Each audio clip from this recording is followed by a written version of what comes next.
Culturally, the postpartum body is a source of abiding fascination.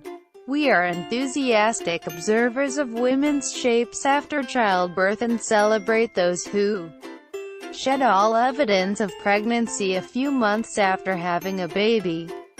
These are the women who, as tabloids put it, bounce back, even though few believe that.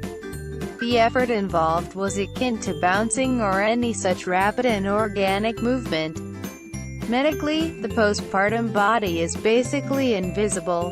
In the United States, women generally have just one appointment in this period, 6 weeks after childbirth, and it tends to be brief.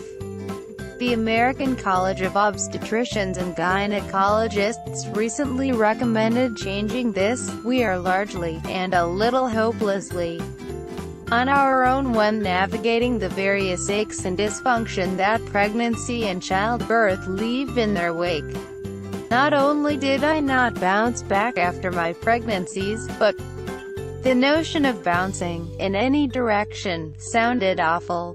Like many women, I had postpartum abdominal separation, known clinically as Diastasis Recti abdominis, and colloquially as mummy tummy. The connective tissue between my rectus abdominis, aka the six-pack muscles, had stretched out about 2 inches. I also was feeling quite unstable, and I assumed that these two things were related.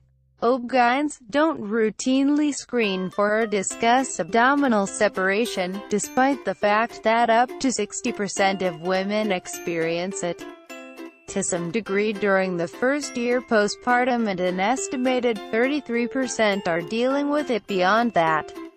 Many of us discover that we have it after experiencing pain, impaired mobility, or, yes, the not always beloved lower belly pooch that tends to happen as a result. I was experiencing all of the above when I signed up for a postpartum rehabilitation class led by my yoga teacher. A dutiful student, I followed each and every instruction.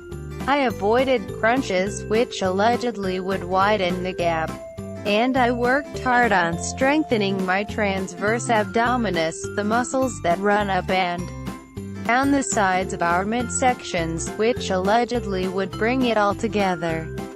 Months passed, and I felt stronger, slimmer. But the gap remained. Did I fail at the regimen?